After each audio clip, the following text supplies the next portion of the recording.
Ladies and gents, welcome back. The word freedom no longer means what you think it means. It is now a rallying cry for far-right extremists. This is what the state-run media in Canada will have you believe, and it's actually been garnering some real attention across the world, including podcaster Joe Rogan, who made comments about this recent article that came out from the CBC just yesterday.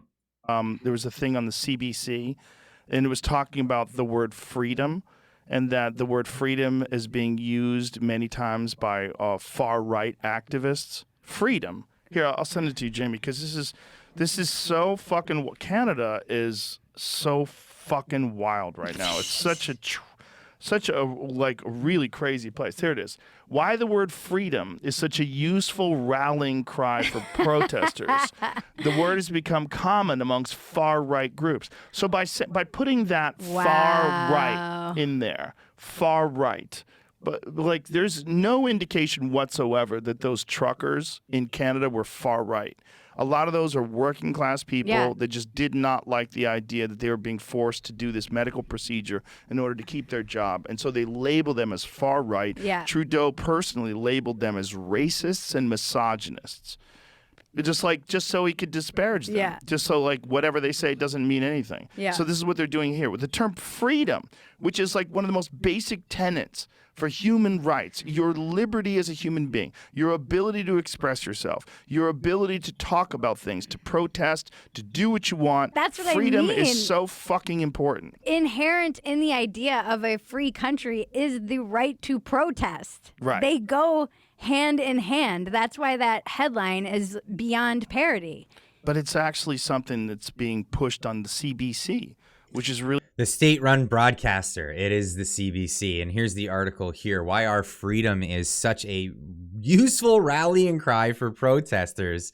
The word has become common with far-right groups, experts say. Who are these experts? As demonstrations against COVID-19 restrictions continue across Canada, the word freedom is on the lips of placards of many protesters. And what's really ridiculous is that we're still having protests against COVID-19 restrictions. Why do we still have COVID-19 restrictions? The rest of the world has moved on. And this is always a breath of fresh air when other people from other countries comment on what's happening here in Canada and how ridiculous it is, because it's becoming normalized here in Canada. And when you hear other people say how ridiculous it is, it's that whole emperor has no clothes analogy, right? The little kid is the one who actually breaks the illusion from everybody about what is just the craziness that's happening. Often associated with protests and rallies in the United States, the term has taken hold among protesters who are part of the Freedom Convoy, which rolled into Ottawa late January. And then they go on to make accusations of this being like the January 6th insurrection, of course. Often associates with protesters and rallies in the United States, the term has taken a hold among protesters who are part of the Freedom Convoy, which rolled in January and has become entrenched in the city's downtown. For many, the freedom is a malleable term that is open to interpretation. Well, it's open to their interpretation as well. We have Barbara Perry, Director of Science, the Center of Hate and Bias and Extremism at the Oshawa-based Tech University. I don't know what they're doing at tech universities, but you know, when you have all you have is a hammer, everything starts to look like a nail, as we have heard before.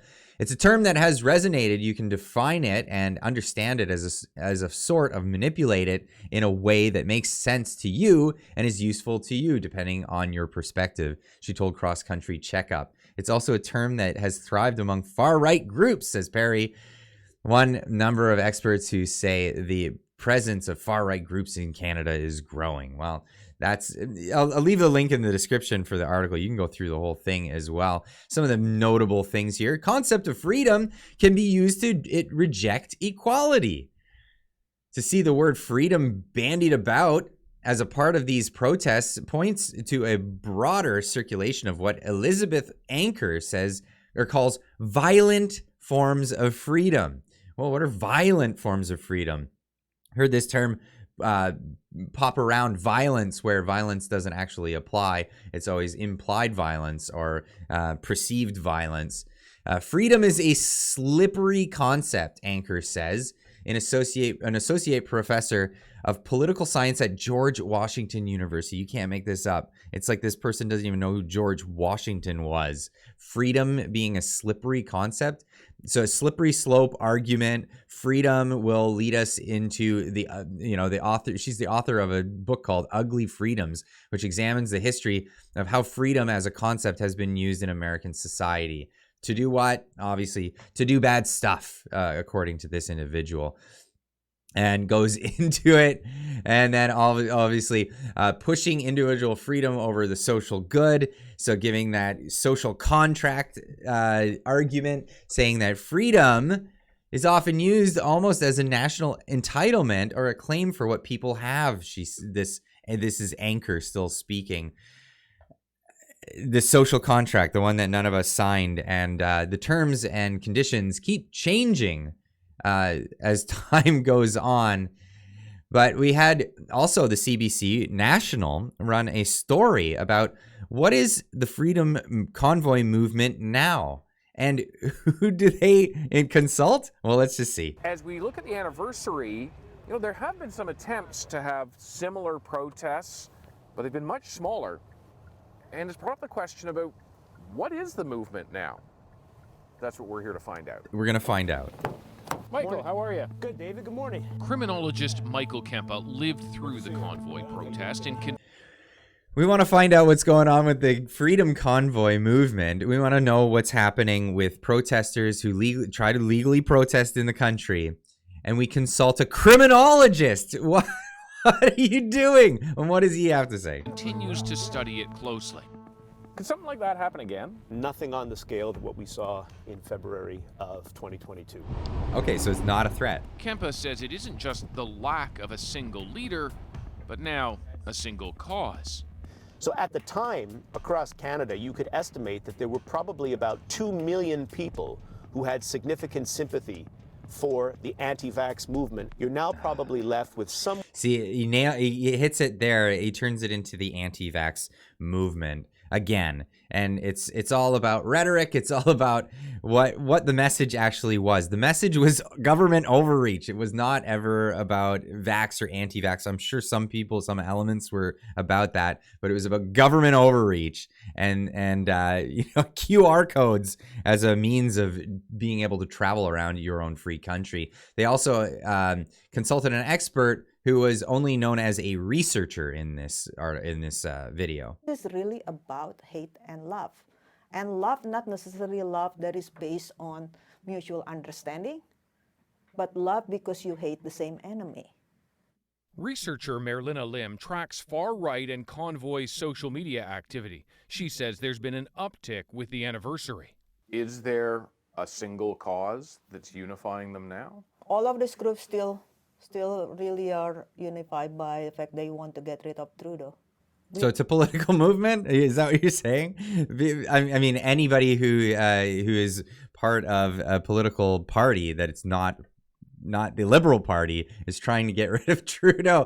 This is absurd. It really is at the end of the day and on the face of it. Now, talking about this article was Andrew Lawton on Twitter. Andrew Lawton is a reporter for True North. And he has his own show, and he's written a book about the convoy. CBC's National did a feature on Freedom Convoy movement without talking to anyone connected or supportive of the convoy. Worth noting that CBC completely ignored my book about the convoy, despite it being a #1 bestseller for several weeks and being authoritative enough to be cited by the Public Order Emergency Commission. That would be the commission that was in charge of looking into the government's use of the Emergencies Act to suspend civil liberties in order to dismantle the protest, because the normal laws they wouldn't suffice to take care of people that were legally protesting. One show expressed a bit of interest before ghosting my publicist.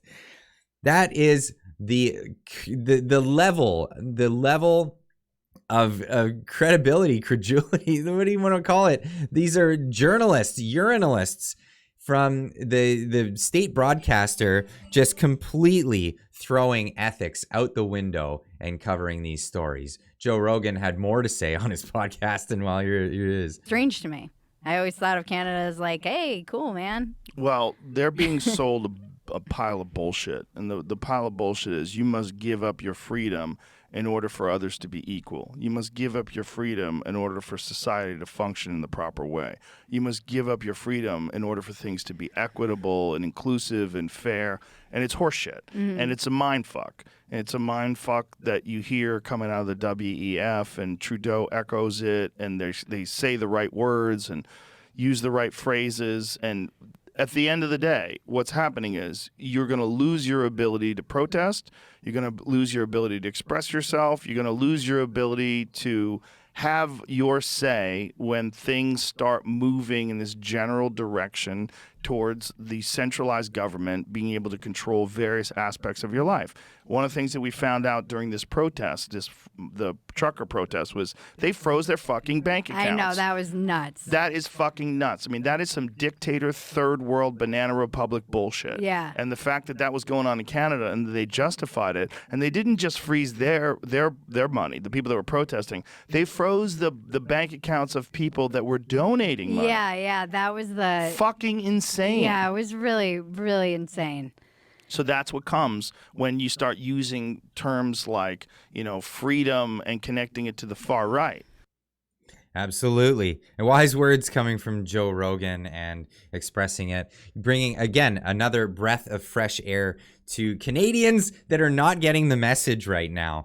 You really, really need to share this out with your friends that maybe are sitting on the fence and they're buying into what the CBC is throwing out there. The rest of the world is looking at it like, this is crazy. This is genuinely crazy what people are swallowing in this great nation of ours. Anyway, let me know in the comments down below what you think of this whole situation.